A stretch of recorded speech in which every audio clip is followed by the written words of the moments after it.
नमस्कार दोस्तों, मैं आपका दोस्त एडवोकेट फ़हीम।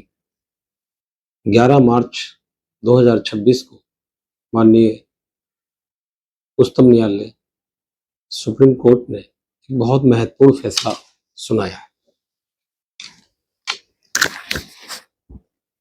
गरिमा की मृत्यु का अधिकार। सुप्रीम कोर्ट ने 13 साल से वेजिटेटिव स्टेट में रह रहे युवक के लिए पैसिव यूथेनेसिया की अनुमति दी है, यानी कि इच्छा मृत्यु। ये मामला एक व्यक्ति का है और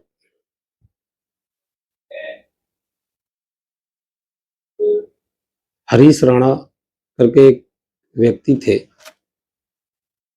जो पंजाब विश्वविद्यालय के स्टूडेंट थे और टॉपर स्टूडेंट थे। एक दिन अचानक अपने पेइंग गेस्ट हाउस के ऊपर थे और उसकी चौथी मंजिल से नीचे गिर गए और उसके बाद 100% विकलांग हो गए। कोमा की स्थिति थी। खाना उनको आर्टिफिशियल ट्यूब द्वारा खाना दिया जाता था। इस मामले में जस्टिस जेबी पादरीवाला और जस्टिस केबी विश्वनाथन की पीठ ने एक फैसला सुनाया। मामला क्या है, मैं थोड़ा सा ब्रीफ कर दूं। बहुत इंपॉर्टेंट मामला है। अगर आप किसी एडवोकेसी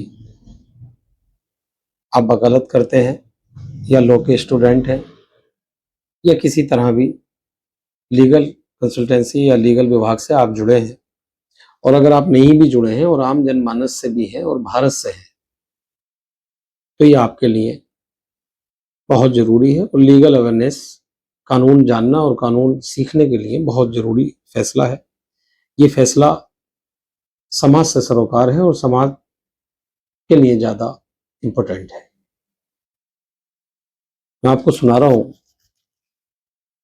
गरिमा के साथ मृत्यु के अधिकार को संवैधानिक सुरक्षा प्रदान करते हुए सुप्रीम कोर्ट ने 13 वर्षों से अधिक समय से परमानेंट वेजिटेटिव स्टेट में रह रहे 31 वर्षीय हरीश राणा के लाइफ सपोर्ट सिस्टम को हटाने की अनुमति दी। पीठ ने यह स्पष्ट किया कि बिना किसी सुधार की उम्मीद के लंबे समय तक चिकित्सा उपचार जारी रखना व्यक्ति की गरिमा का उल्लंघन है। कोर्ट ने निर्धारित किया कि clinical assistant nutrition and hydration, यानी कृत्रिम रूप से भोजन और पानी देना भी एक चिकित्सा उपचार है, जिसे पैसिव यूथेनेसिया निष्कर्षीय इच्छा मृत्यु के ढांचे के तहत वापस लिया जा सकता है। मैं इसकी मूल पृष्ठभूमि आपको थोड़ा सा बताना चाहूंगा। ये मामला 2013 का है, जब पंजाब विश्वविद्यालय के छात्र हरीश राणा ने अपने पेइंग गेस्ट आवास की चौथी मंजिल से गिर गए थे। इस दुर्घटना में उनके शरीर में गंभीर चोटें आईं, जिसके परिणाम स्वरूप 100% विकलांगता का शिकार हो गए। पिछले एक दशक से अधिक समय से राणा बिस्तर पर हैं। वे बोलने, देखने, सुनने या किसी को पहचानने में पूरी तरह से असमर्थ हैं। वे केवल कृत्रिम लाइफ सपोर्ट और फीडिंग ट्यूब के सहारे जीवित हैं, यानी कि एक ट्यूब है और ट्यूब के सहारे उनको भोजन दिया जाता है, जिस बस सांस चल रही है, बाकी कुछ नहीं है। परिवार वालों ने इससे पहले दिल्ली का दरवाजा खटखटाया, दिल्ली हाईकोर्ट का, लेकिन दिल्ली हाईकोर्ट ने जुलाई 2024 में इस याचिका को खारिज कर दिया। हाईकोर्ट का तर्क था कि मरीज वेंटिलेटर पर नहीं है, इसलिए फीडिंग ट्यूब हटाना सक्रिय हत्या के समान होगा। इसके बाद परिवार ने सुप्रीम कोर्ट का रुख किया और ये घोषणा करने की मांग की कि कृत्रिम फीडिंग ट्यूब भी लाइफ सस्टेनिंग ट्रीटमेंट का हिस्सा है, जिसे कानूनी रूप से हटाया जा सकता है। दोनों पक्षों के वकीलों की सुनवाई हुई और दोनों पक्षों के वकीलों ने अलग अलग दलील दी। आवेदक की ओर से पेश एडवोकेट रसीम नंद कुमार ने तर्क दिया कि सुधार की शून्य गुंजाइश है, यानी कि हरीश राणा में अब ठीक होना या स्वस्थ होने के चांसेस ना के बराबर है। उन्होंने पीठ को सूचित किया कि एम्स के विशेषज्ञ पीठ को सूचित किया कि मरीज को ट्यूब के जरिए पोषण देते रहना अनुच्छेद 21 का उल्लंघन है। उन्होंने कहा कि चिकित्सीय उपचार केवल वेंटिलेटर तक सीमित नहीं है, बल्कि इसमें वे हर कृत्रिम हस्तक्षेप शामिल है जो मरणासन मरीज की प्राकृतिक हत्या की प्रक्रिया में देरी करता है। भारत सरकार का पक्ष रखते हुए अतिरिक्त सॉलिसिटर जनरल ऐश्वर्या भाटी ने कोर्ट की सहायता की। उन्होंने पीठ को सूचित किया कि एम्स के विशेषज्ञों सहित कई मेडिकल बोर्ड इस निष्कर्ष पर पहुंचे हैं कि राणा की स्थिति अपरिवर्तनीय है, यानी कि अब उसमें कोई परिवर्तन नहीं हो सकता। केंद्र सरकार का रुख था कि कोर्ट को किसी भी संभावित दुरुपयोग को रोकने के लिए कड़ी सुरक्षा उपायों के साथ गरिमापूर्ण निकास की सुविधा प्रदान करनी चाहिए। अब पीठ ने अपना विश्लेषण रखा और जस्टिस पादरीवाला द्वारा 51 पेजों के आदेश में कुछ मुख्य 5 पॉइंट हैं जो मैं आपको बताने जा रहा हूँ। मरीज का सर्वोत्तम हित और केवल जैविक अस्तित्व बनाम गरिमापूर्ण जीवन के अंतर पर ध्यान केंद्रित किया गया। नंबर 1, जीवन रक्षक उपचार की परिभाषा। कोर्ट ने स्पष्ट किया कि पैसिव यूथेनेसिया के दायरे में कृत्रिम रूप से दिए जाने वाले पोषण और जल को वापस लेना भी शामिल है। पीईजी ट्यूब जैसे चिकित्सा हस्तक्षेप के माध्यम से भोजन और पानी देना एक चिकित्सा उपचार है।